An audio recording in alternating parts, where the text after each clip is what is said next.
You're the guy people call when they need a helping hand, moving furniture, unloading a truck. But lately, your shoulder's been acting up, and you're the one who's calling for help. And that's the moment you realize you can no longer shoulder the load. The Joint and Spine Center is Cincinnati's leading destination for orthopedic care, with a range of surgical and non-surgical treatments. So when a moment has the power to change the rest of your life, go to the one place with the power to change it for the better, the Christ Hospital Health Network. This changes everything. The Pound This podcast is brought to you by Sway, artfully crafted, ready-to-drink cocktails from Mad Tree Brewing. This is episode 777, all about your metabolism with registered dietitian Emily Mobley. I want to lose weight, but I don't know how to get started. What should I meal prep every week? How do I get those sweet booty gains? Inspiration for your healthy lifestyle. The Pound This podcast with Amanda Valentine.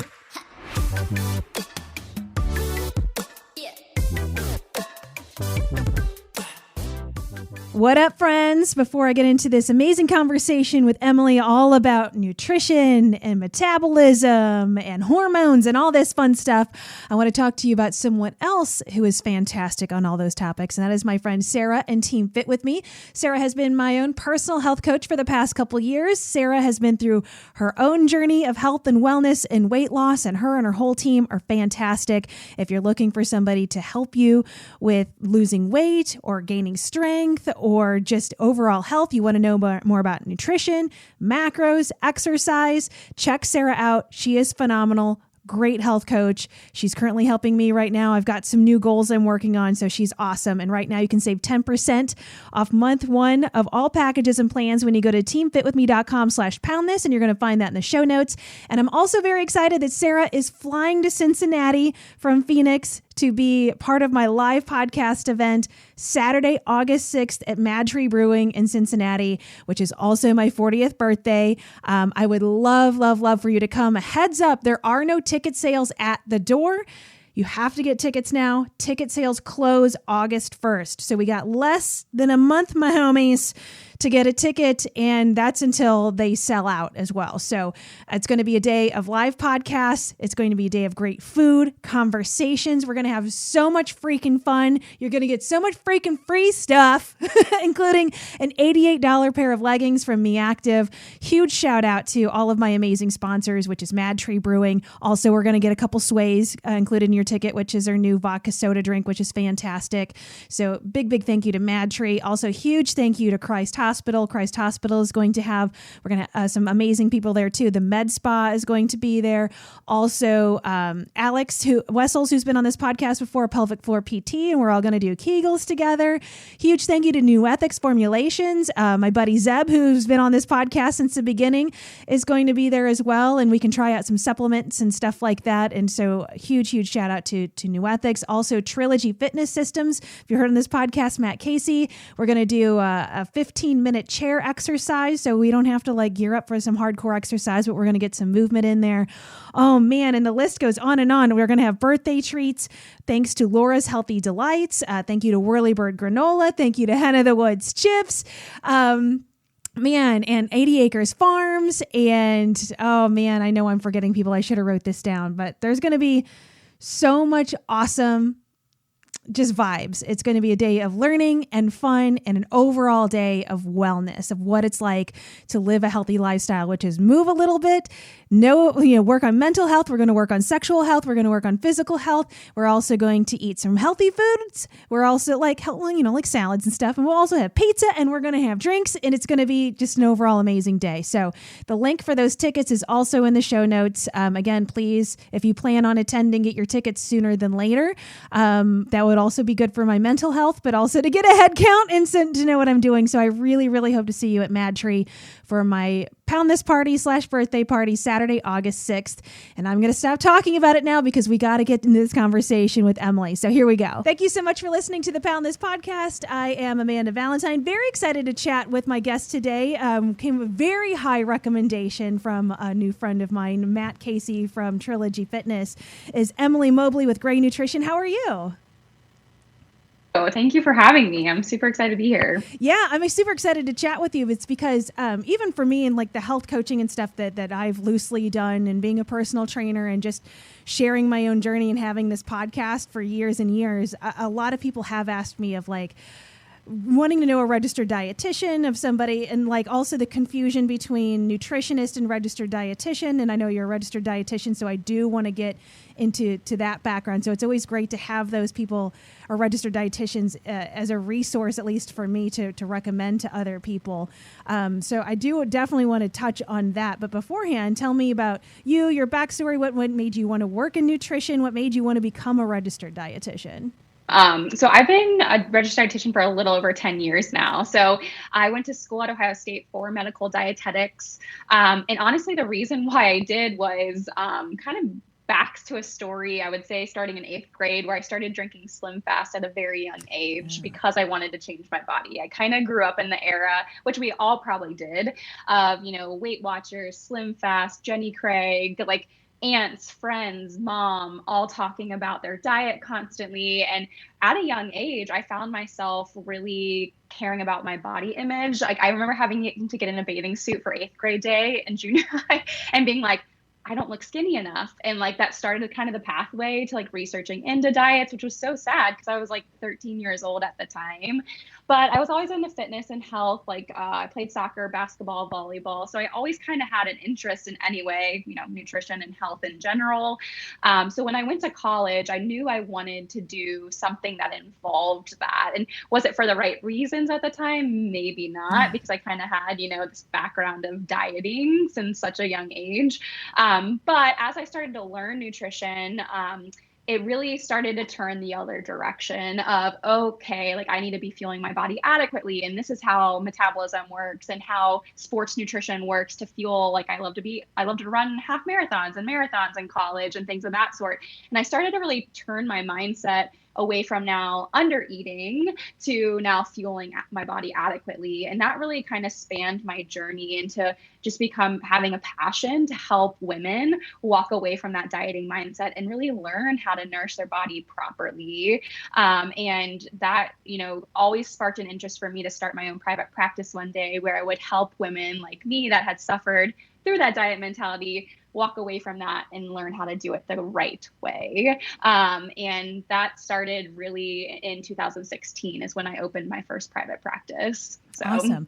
Well, yeah, I don't know. I'm sure you've probably heard this statistic. They said that the average female starts her first diet at like 8 years old, which is just horrifying. I mean, I understand that too. I mean, I grew up in the 90s, so it was very much of like, my mom made me play volleyball because she's like, you need to lose weight.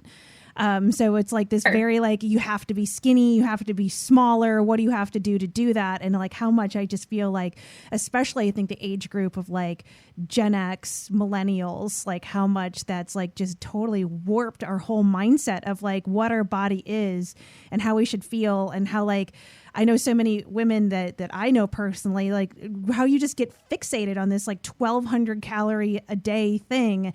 And it's like, where did that even come from? Like, why are we eating like toddlers? Like I know I've been there myself and it's like, God, how did this become like the standard? And now why is it still so hard to break out of that when there is so much information that's like telling you like, can you please not?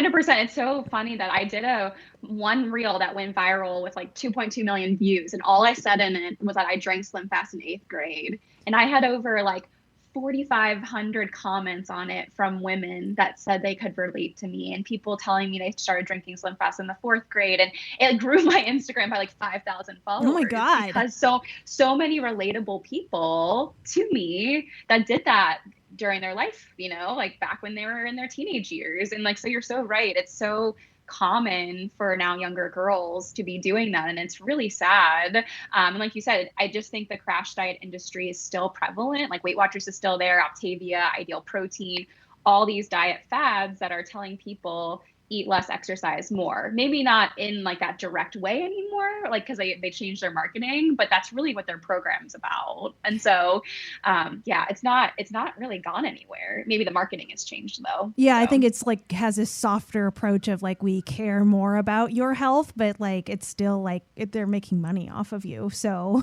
like. And I always tell my clients, I'm like, why do you think they have you lose weight as quick as possible? You're telling your friend Rachel over here you lost 10 pounds in 2 weeks. That's the best marketing tool for them. They're getting people left and right because you're getting quick weight loss. They don't care that you've gained it back. They want to make you feel like a failure. They want to say, you couldn't hold on to willpower enough. You couldn't sustain our methods enough. You failed. And like, versus diets fail you. You don't fail them. And so I think that's really something that we need to tell women. It's like, it's not your fault. It's the methods that these companies are using. They're marketing on your, they're basically putting you into worse health, and they need to be liable for that, and they're not. Yeah. So. I mean, that's where and it's just so hard, because it's like, speaking from myself, especially like go through my whole teenage years, go through my entire 20s when I was doing every diet. I did Weight Watchers twice. I gained weight both times because it was way more intense then than it is now. And it was just counting the points, like, made me so stressed and gave me so much anxiety that like I would just not eat all day and then like binge at night because of the anxiety. So it's like I also fell into all of those things, but I think that helps me now understand it more, because I think that when you're just like, you know that you want to change in certain ways or you want to be healthier, you're just like, I don't even know where to start. So you're grasping at like what's kind of screaming at you. And it's those things that are like screaming at you. And especially now, I think with social media, which is where I kind of want to go into the difference between registered dietitian and nutritionist. Because I mean, for me, I have a certification that says I'm a nutritionist, and I know enough. I know where a dietitian, and I know where like my scope of advice can go. But it's like you have all of Instagram and TikTok and everything else of everybody else that is an expert, quote unquote. And now not only you have Weight Watchers, and you have, I don't even know what other like big diet companies there are now.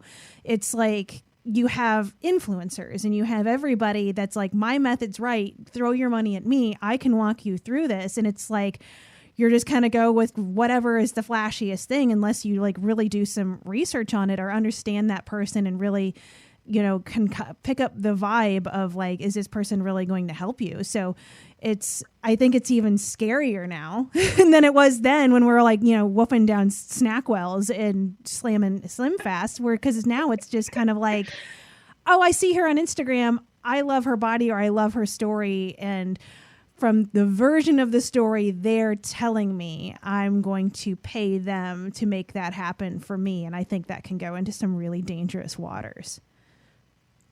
I agree with that. And I think from a registered dietitian perspective is understanding, like, we definitely are claimed as like the expert in the nutrition field. I don't think that people know that, but like we do go through undergraduate. A lot of people do masters. We do 1,200 plus hours of, an internship in all different areas of dietetics, lots of clinical work in hospitals. I did mine in like pediatric hospitals and adult hospitals, and actually worked in hospitals post-college. And dietitians are the only ones that can be in those areas because they have the expertise and licensure. So it's kind of like a physical therapist or a speech pathologist or anybody in those allied health professions. Dietitians are that from a nutrition standpoint. So they do have a lot more schooling. We also have to keep up with continuing education, which makes us, more evidence-based. We're reading scientific articles and having to take quizzes on them and things of that sort to stay up to date with research. So I do think there's a lot more education that goes into a registered dietitian to keep our certifications and our licensure and to practice within our field. There's also code of ethics, which I think that also plays into where Instagram might not have, is like, we can't recommend like use Advocare and only Advocare, like there's ways that we have to cover ourselves as a medical professional and make sure it is the most ethically sound thing that we tell our clients. So we walk a really fine line there. I look at myself no different than a physical therapist, or, even like a nurse or a doctor in some aspect. Like, I'm a medical professional. And I think that's a lot of times what separates us from other people. That's, no offense, like someone wearing a sports bra and spandex on Instagram and saying that she has the best diet for you. I personally don't do that on my Instagram because I want people to look at me like a medical professional and treat it as one, which I think a lot of registered dietitians, you'll see they do that because it's they want to be professional. So, yeah. Well, and I just even know like my understanding too, and I've gone through just like a nutrition certification, just going through my own journey and what I've learned about food. And again, I'm passionate about it, but it's like, I know from my scope of practice, like absolutely you should not write meal plans, and people blow past that all the time, certification or not. And especially if somebody has diabetes or high cholesterol, like that is not something to be played with unless you have a medical degree in that. And so I feel like that's where it's like, oh, I can understand that, and I really respect that. And even for me personally, even take away any sort of certifications or qualifications, I know for me, sharing my own like weight loss journey and sharing my meal prep and the way that I like to eat food and stuff like that, that it's so many people have asked me to like write them meal plans. And I'm like, I absolutely will not. One, because I don't think they work. And it's like, if you have to be told what to do, I think to this minute level, like that's not sustainable. Like if I'm telling you to eat egg whites and oatmeal for breakfast and you're kind of like, I don't really like that, but I'm going to choke this down because I need to be smaller. Like that has an expiration date on it. And so the answer is like, nobody wants to hear of like, I will give you advice. Like I can, if you ask me a question, I can give you like, tell you what I think. But it's like, I feel like there's this balance where people are like, just tell me what to do and just tell me what to eat. And I don't want to think about it. And it's like, that only works so long if you don't understand what you're doing or find what you like to eat and like make it a lifestyle. What that's almost even become a buzzword at this point of like, it's a lifestyle change. And like, but it is, and that makes it harder, but that's also what's going to make it last versus this Weight Watchers. Like you're going to do this until you're not. And then the results end there too. I was listening to your podcast that you did about how you've sustained your weight loss for 12 plus years. And I was like, I want you to coach my clients because like you have such a good mindset about, like the behavioral change needed in life and the mindset you need. And a lot of what I teach my clients doesn't honestly have to do with nutrition, really. It's a lot of behavior change and how to make that happen because they don't need to know what to eat. They know what they need to be eating. You can research it online and know to eat more fruits and vegetables and fiber and, good grains and things like that, are beans and lentils. But how are you actually going to make that happen? And so I think it's great that you educate people on how you did it because people need strategies, tips, and tricks. But it's because a lot of people just don't know how to do that within their lifestyle. Like, what is a system that's going to take them to get to the result? They just focus on the result they want to see. So you don't need to be a nutrition expert to guide people on that. Maybe when it's medical nutrition therapy, like you talked about, it's like, okay, they have chronic kidney disease. That's like a different story. But a lot of what I do, even as a dietitian, you can do too. It's a lot of health coaching and like, I call it project managing people's goals. It's like, okay, you want to lose 20 pounds. Cool. How are we going to get there? What do you need to do on a daily basis to get to that end result? And how do we structure that within your lifestyle? Because you are different than her versus her. And we have to make sure it works so you can do it consistently over time because we know consistency equals results.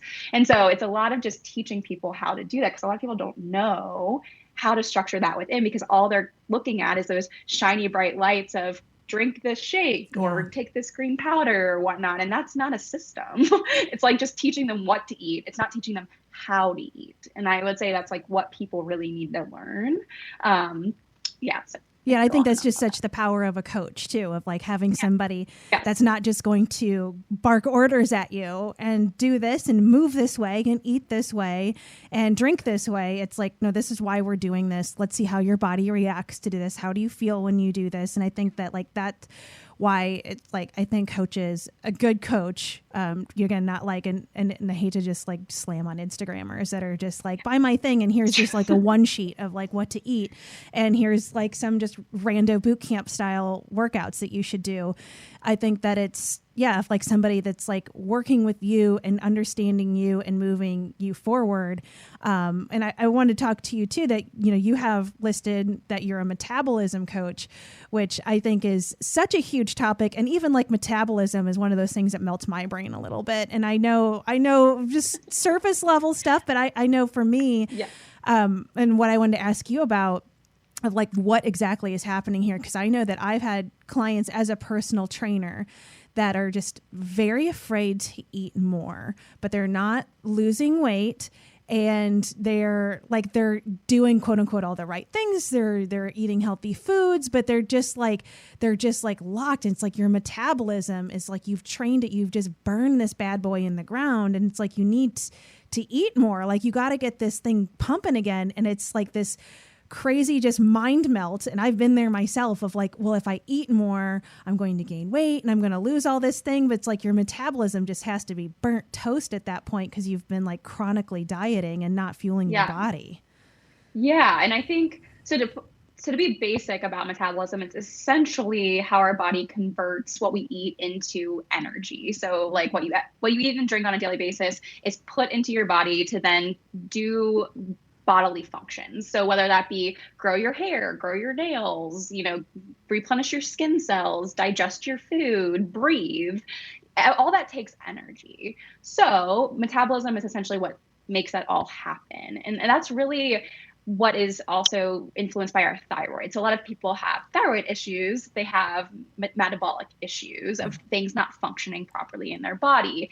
Also, we know that, because metabolism, if you are not fueling your body adequately, your body is going to start to slow that down because it wants to conserve energy because you're not giving it enough. So things start to slow down, like your digestion starts to slow down. A lot of people that well undereat have chronic like IBS symptoms, or they are constipated constantly, in which because of that digestion slowing down, their breathing starts to slow down. A lot of people that are chronic like marathon runners or people that do really high intense physical activity have a lower heart rate. Part of that is their body's trying to conserve energy.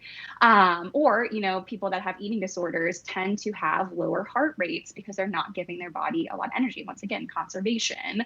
So if you are a chronic dieter, well under eating, over exercising, like everything's slowing down too. Hair doesn't grow as well. You have drier skin, your nails are more brittle. These are all signs of undernourishment. And so the best thing we can be doing is making sure we're eating enough. And a lot of that has to also do with how our muscle mass supports our metabolism. So the more muscle you have, the more calories your body is going to burn at rest. The thing is, muscle is more metabolically expensive. It requires a lot of calories to sustain itself, if not grow. So if you're well under eating, your body is going to pull from muscle for that energy, and you're just then negating the progress of what you're trying to make in the gym. You're becoming what I would say more skinny fat, like you're just not having that tone there, and you're probably finding yourself gaining weight easier because your body is just not burning calories as efficiently. So there's just a lot to, people that are chronic dieters. Yeah, it's true. Your body is naturally slowing down to conserve that energy it needs just to function properly. And I think people don't realize what they're doing to themselves following these crash diets, or like we said, like the slim fast regimens and things like that, is like they're putting themselves in a terrible place, and they get frustrated because like, well, I'm doing everything right. I'm drinking these smoothies, or I'm well under eating, and I'm over exercising. Like I'm only eating 800 calories a day. Well, you're literally making your body not function optimally, which is it's not going to be like, hey, I magically just want to make you have more muscles and be fit if it's just trying to survive. Yeah. So I think we need to remember that. So what is happening to your metabolism? Because I've been there a lot of times in my life, and I know a lot of other women have, especially kind of going in that yo-yo where like, okay, you're under eating, you're hanging around that 15 or 1,200 calorie a day thing, you're exercising, you're quote unquote like on your game, you're in your New Year's resolution mode.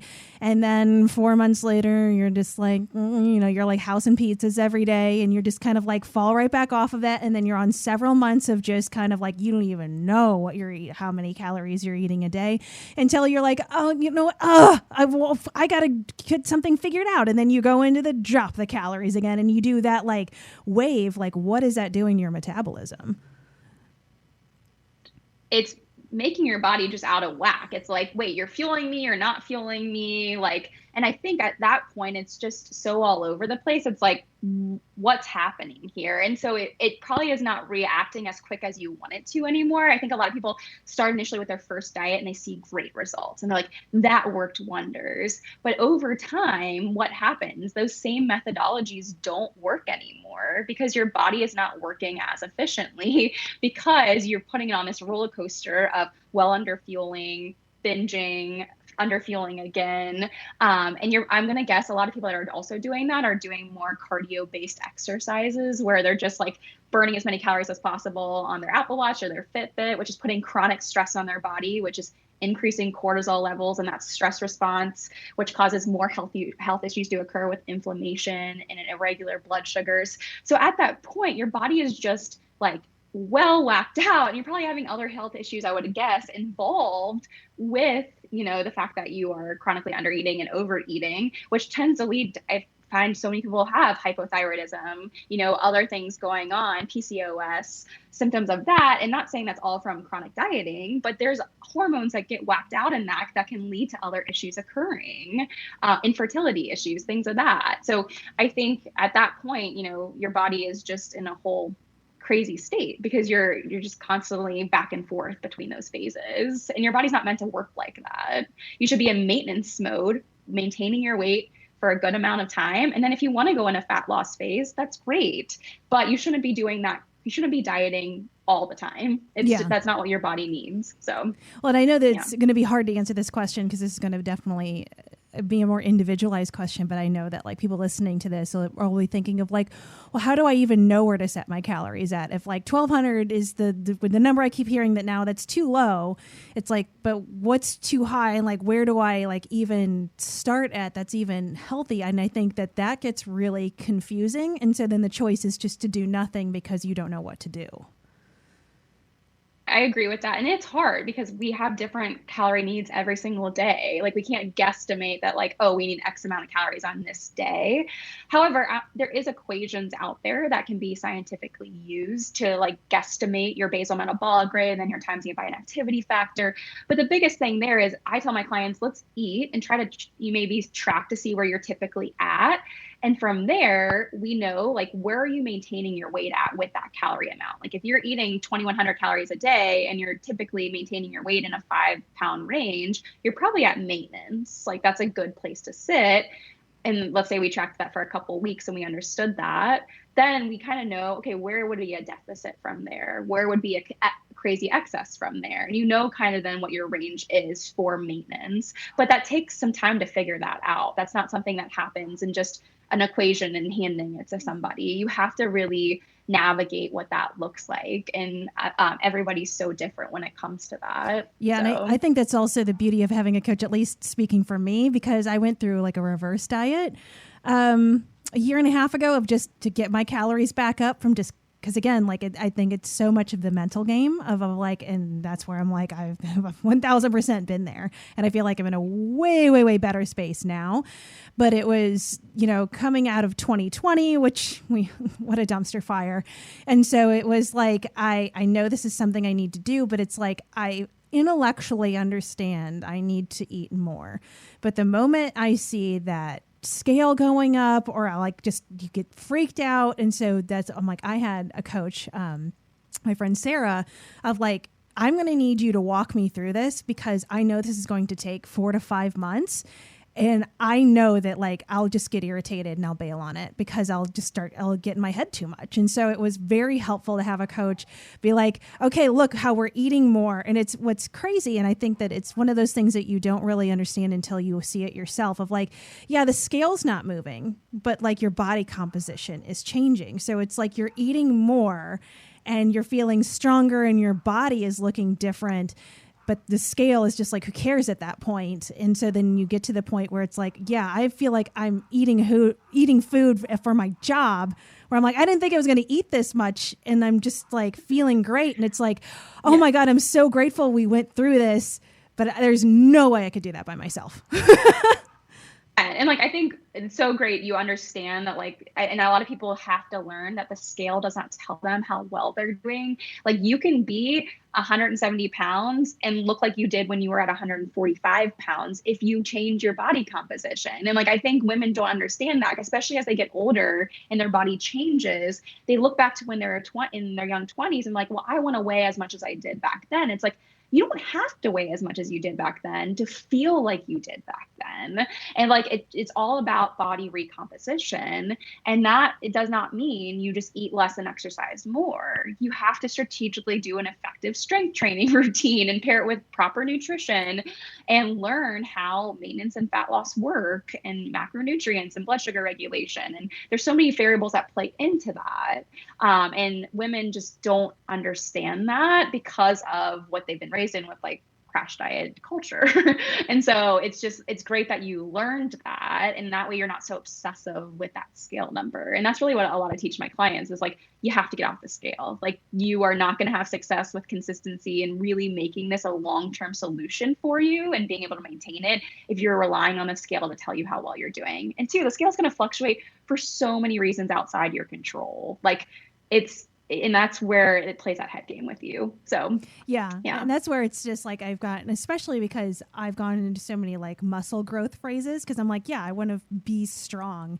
And then for sure get rid of the scale. Like it's like one of those things of like that is not even really that helpful at this point as far as like a tool, as much as like even for me like doing measurements or just going on like how I feel. Do I feel strong? Do I feel like just, I guess when you just kind of feel like fit, you know what I mean? Where it feels like, yeah, I can just jump up off the floor and like that feels awesome. And I'm not like, just feel like I'm just a rust bucket. And it's like seeing that so much is like the markers versus, what the scale is saying, which it's just so funny because how much I feel like we haven't moved past that culturally really, but it feels like we've gotten better about it, but how much it's still just like somehow just deeply burned into our brain that our self-worth is attached to the damn number on the scale. True. It's so true. And I loved how you said on your other podcast, like, you're like, I've been at a lower weight, but I didn't feel good best at my lower weight. Cause you were saying you were over exercising, you were kind of being a stickler about your social life. And like the same thing, like I was at a much lower weight at one point, but I was not healthy. Like, and actually like I'm at a better body composition and I feel just as great if I feel well better than I did back then. So it's one of those things where it's like, you don't have to be at your lowest weight to feel your best. And I think that's women equate thinness to healthiness. And it's not true. That is actually the total opposite. A lot of times people that go for their thinness are not healthy internally at all. And so I am a very big preacher of like, it's all about body composition. And that is really what you truly should be caring about. And that has nothing to do with the scale, none of your mental energy should be going to the scale because it doesn't tell you how well you're doing with your nutrition or your health. And I think that people just get well too caught up with it. And I'm just sad too that doctors' offices continue to use it as like a measure of health because I've seen very healthy people at higher weights and very unhealthy people at lower weights. It has nothing to do with just weight. Yeah. So, and it's also unfair in the doctor's office. Like, yo, I got clothes and shoes on. Like, I don't need to see that number. Yes. Yes. 100%. Yeah. And I just wish women would understand that because I mean, it's hard. It's a hard habit to break. And I think for me, it takes years. Like, and it's just like, this is obviously something I care a lot about and I read a lot about and I talk about on this podcast a bunch. And I met so many people and I feel like even being as immersed into it and as passionate I am about it, it's still so hard to like get out of those deep seated like ruts that you get in over that and like your worth and like then especially if you're sharing stuff online and then other people can comment on it and like how that can just get into your head. And so it's one of those things of like, I think truly being very self-aware of like what your triggers are and then clearing up all parts of your diet of who you follow, who you listen to, what you read, all of those things if it's bringing you to a place of like, I'm not good enough. 100%. Couldn't agree with that more. So back to metabolism though. So I feel like what we're like, I just know that this question's going to happen of like, how would you know that if your metabolism isn't working correctly, if somebody is listening to this and they're just kind of like, maybe they don't categorize themselves as a yo-yo dieter, but they're like, how do I know if my metabolism is working correctly? Or like, how do you even like test to figure that out? So I wouldn't say there's like a specific test. I guess you could do like a body composition test from a muscle standpoint and see like, where's your muscle versus fat mass? And that could kind of tell you one part of like, are you metabolically healthy? Do you have a decent amount of muscle on you? Because there's a lot of women out there specifically that are well under on their muscle mass, and they do need to work on building muscle. So that could be one test. But there's a lot of different ways to determine metabolism. Not one way is correct and not an end all answer. But like, for example, like your body temperature, are you constantly cold? Or like your hands and your feet cold all the time? Like, do you wake up with a low body temperature and your temperature doesn't rise to 98.6 throughout the daytime, even though you're providing it fuel? You're probably under eating. So there's I never even thought about that. Like my temperature is typically around like 96, 97. Is that like God. Oh, no. Ideal. You should be. Oh, that's ideal. Okay, cool. I'm like, I thought that meant of trash. I said not ideal. Sorry, not ideal. Okay, damn it. That's what I thought. And not saying, and once again, I'm going to caveat this saying this is not the end all be all. I'm not saying if you have a low temperature, your metabolism sucks, but it's one of those things where like it's a one way to understand a part of, is your metabolism suffering? And so you ideally should be waking up at 97.6 degrees Fahrenheit and be raising up to 98.6 once you're eating food, because calories in is heat production. So if you're not creating heat and your body's constantly cold, that's a sign you could be under eating. And so that is a way to test yourself throughout the day. Obviously too, as women, our temperatures change based off our cycles. So you have to take that in consideration as well. Like around ovulation, your temperature goes up naturally. But that is some way to test yourself, like for a couple weeks, and look at your trends, like seeing, hey, is my body temperature going up to where it should be? Am I constantly cold? Are my feet and my hands cold? Another thing is your pulse, like your heart rate. Like, are you sitting in the low 40s to 50s, or are you between 60 and 100 beats per minute, which is ideally where you should be? So that is something else to look at. Like, am I finding my heart rate really low? Brittle hair, like, does your hair not grow? Do you get a lot of breakage? Like, do your nails break easily? Do you have constantly dry skin? Or do you have a low libido? Do you not have sex drive? Like, are you skipping your periods? Do you have irregular periods? Like, these would be all signs and symptoms that your body is telling you, hey, you're not giving me enough energy to function properly.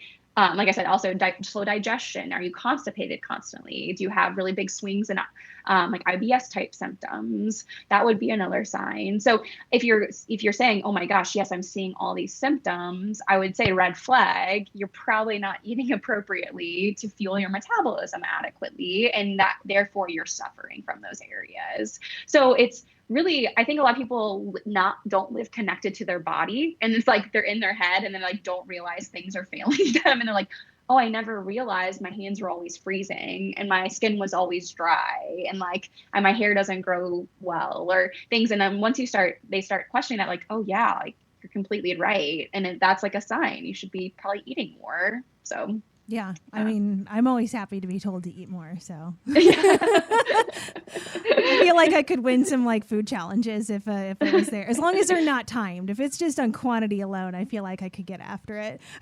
Yeah. Well, no, and like, yeah, go ahead. No, you go ahead. I was gonna say, like, I think people underestimate how many calories their body requires to function. Like, an average female's basal metabolic rate, or how many calories their body burns just at rest, is at least between 13 to 1,700 calories. I rarely have seen anybody's body composition test come back below 1,300, unless they're like 4'11" and weigh like 110 pounds, right? So that's not even including daily life activity, let alone exercise on top of it. So like, I think people really, it takes a lot of conscious effort to eat enough, if you really think about it, because we're so prone to be thinking less is better. Yeah. So it's like training people to eat enough is actually a lot of what I do. It's like, you have to eat more, like stop eating 80 grams of carbs a day, like, and you exercise 5 days a week. Like, you're doing a major disservice to yourself. Like, you're not getting anywhere. That's not helping your scenario. So, well, I feel it's really hard because it's so easy to just eat a butt ton of calories when it's junk calories.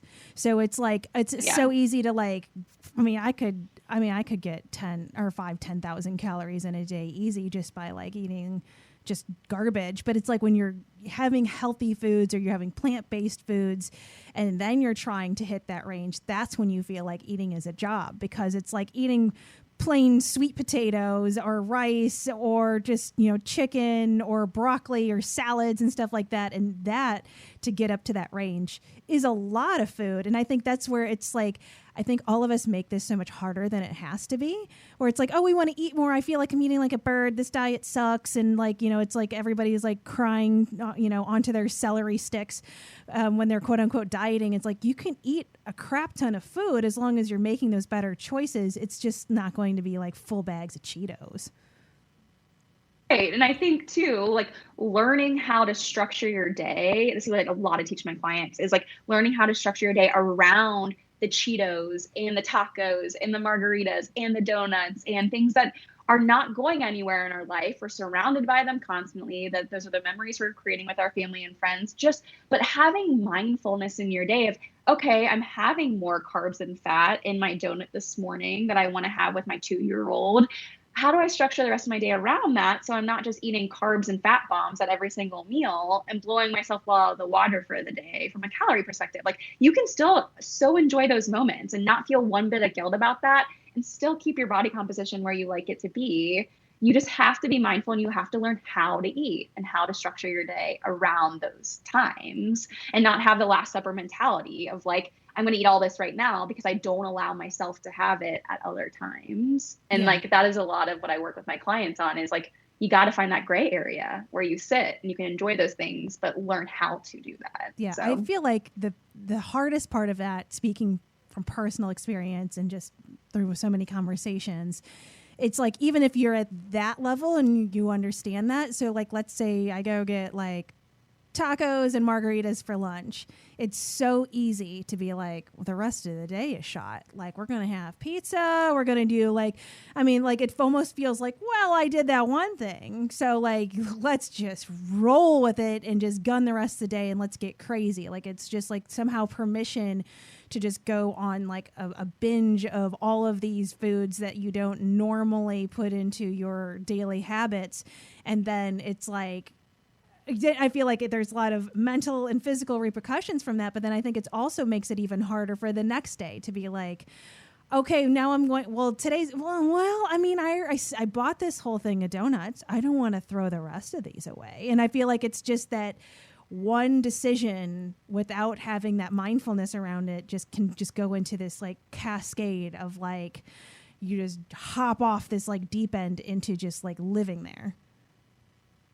Yeah. And I think that's where like a coach and some accountability comes in, especially in the beginning, to like really get you in those habits of like reflecting back on that. Like, how did that make you feel?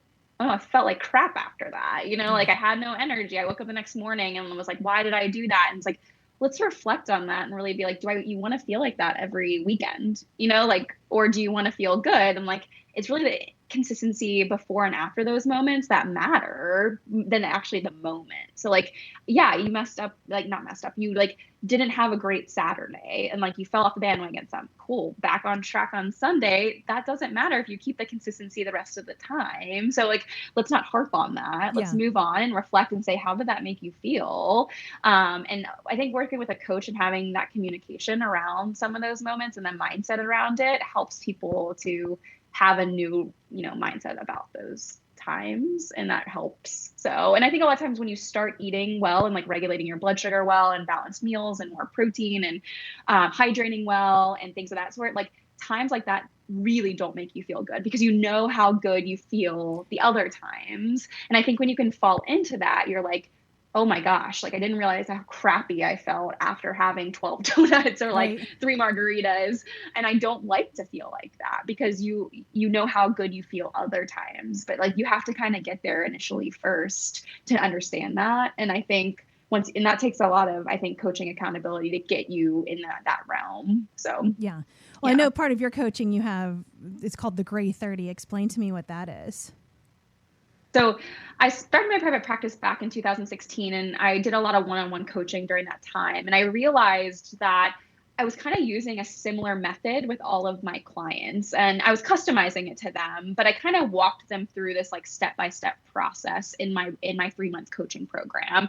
So when I decided to take my business online, I was like, I think I could reach more people if I put this into a course and kind of walked people through this generic 4-step process, which I call my Gray method. And that's essentially when the Gray 30 was born. It's a 4-week course that goes over my 4-step Gray method. And my method really revolves around, the system that it's going to take you to get to that goal you're looking for. So a lot of my clients coming in are wanting to change their body composition, feel better in their clothes, learn how to optimize their metabolism. So a lot of what I'm teaching them is, okay, you want to get to that point. How do you prepare your environment for success? So step one of my course is all about preparation. So a lot of that has to do with how are you planning for your week? How are you meal prepping? How are you bulk cooking? And giving them strategies around that to make sure they can get that healthy plate in front of them 80% of the time. Step two of my course is very much focused on, okay, now that we have this healthy food on hand and you're prepped and ready to go, how do you structure your meals and snacks to optimize your fullness and your blood sugar regulation for energy and getting in the good nutrients we need to get in throughout the daytime.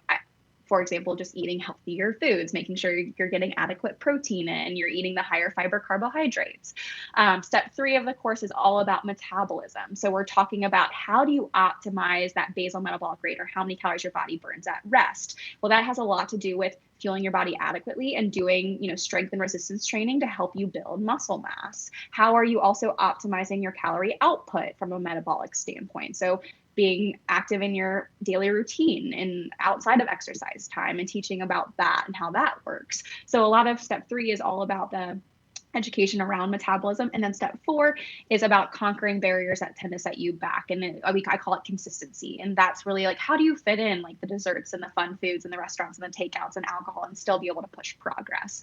So I take them through this step-by-step process in my course, teaching them all those different things. And that's through like video modules, PDF resources, and homework, so they can implement that step into their lifestyle to start seeing results in the right way. So it's really, I would say, building your foundation to success and teaching people those healthy habits that they need to know, versus just saying, here's a black and white eating list, or meal plans, or whatever people typically get in a program. It's definitely not that. It's a lot around that foundation of preparing the environment, how to understand how their plate should visually look at meal and snack times, how metabolism works, and how to fit in those fun moments. So, awesome. And I found that by teaching people that, they would be like, have that foundation built to crank that consistency wheel to get those results they were looking for. And they're like, I can do this. This isn't hard. It's not counting a bunch of calories. It's not, having to eat off of a Whole30 list or whatnot. I can eat anything and everything if I have this foundation there and know how to use it.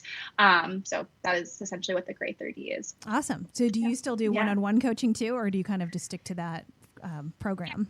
I'll do one-on-one coaching. I still take people through that 4-step kind of process in my one-on-one coaching, but it's much more customized and high touch. So what I found is that there's definitely people out there that are like, I have all the intentions of wanting to do your course and I'm motivated, but I live a really stressful lifestyle. I work a full-time job. I'm a mom, and like, I need some hand holding through this and I need a little bit of help. So a lot of what my one-on-one coaching is providing them customized resources. So that's where I'm working with them on like, okay, you work full time. This is what your schedule looks like. This is how I would structure your day, giving them meal plan ideas, grocery list, like 10 easy breakfast options, what to stock their pantry with. Like, I'm customizing all those materials for them. Where in the Grade 30, all of that is pretty generic. So I find my one-on-one is more me doing some of the work for them to get them off the ground and jump started. And then I also provide them accountability within that program. So we connect over my coaching platform for 3 months. And so I'm making sure they're implementing the materials. They have full 24/7 access to me for text message for questions and concerns. I'm also giving them encouragement and support. They send me pictures of like their plates or what they're eating in the messages. So I believe that's like for the person that needs some hand holding and accountability with them to really get jump started. And that's my one-on-one. So awesome. So if anybody listening is interested in either, because it sounds like they're both virtual, all telehealth right now. So you can find me at graynutrition.com or on Instagram. I'm super active and giving a lot of education on there, and that's at Gray Nutrition. So awesome. And I'll put all of that in the show notes. And thank you so much for this conversation. It was so great meeting you, and like, we'll definitely have to chat again. I know, well, you're here in Cincinnati, so I'm sure that we'll have to, or we'll bump into each other at some point. And yeah, I've been watching your stories on Instagram and like watching what foods you're making, which is always helpful for me too. I'm like, what are they making over there? What can I make? Yes. So thank you for being that resource. Yeah, of course. Definitely. I love it. Awesome. Emily, thank you so much. Thank you, Amanda. I appreciate it. AmandaValentineBites.com